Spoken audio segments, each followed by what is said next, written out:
નમસ્કાર દર્શક મિત્રો, સર્જકનો સંવાદમાં આપ સૌનું સ્વાગત છે। વધુ એક મોંઘવારીનો માર હવે આપણને પડવા જઈ રહ્યો છે।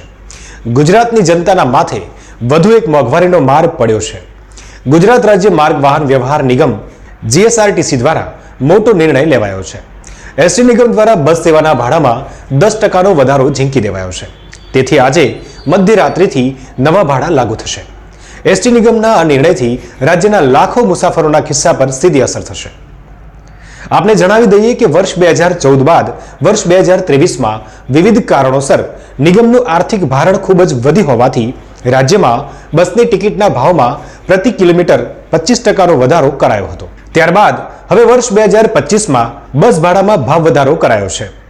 ગુજરાત એસટી વિભાગ દ્વારા જણાવાયું છે કે નિગમની તમામ સર્વિસોના મુસાફર ભાડામાં ફેરફાર કરવાની સત્તા એનાયત હતી, જે અનુસંધાને વર્ષ 2014 બાદ વર્ષ 2023 એટલે કે 10 વર્ષ બાદ 18% જેટલો ભાડા વધારો કરવાનો થતો હતો, પરંતુ મુસાફરોને એકી સાથે ભારણ ન પડે તે ધ્યાને લઈ તબક્કાવાર ભાડા વધારાનો નિર્ણય કર્યો છે, જે પૈકી 1 ઓગસ્ટ 2023 રોજ 25% ભાડા વધારાનો અમલ કરવામાં આવ્યો છે।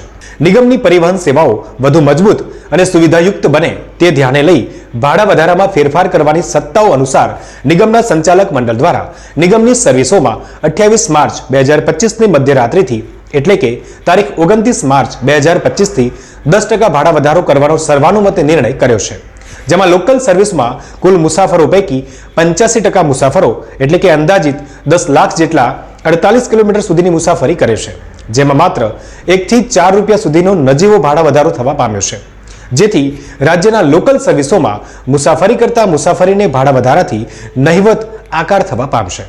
ગુજરાત રાજ્ય માર્ગ વાહન વ્યવહાર નિગમની એસટી દૈનિક 8000 થી વધુ બસો થકી 32 લાખથી વધુ કિલોમીટરનું અંતર કાપી 27 લાખ મુસાફરોને અસરકારક જાહેર પરિવહનની સુવિધાઓ પૂરી પાડે છે। મિત્રો, આવી સરસ મજાની અવનવી વાતોને જોવા અને જાણવા માટે જોતા રહો સર્જકનો સંવાદ।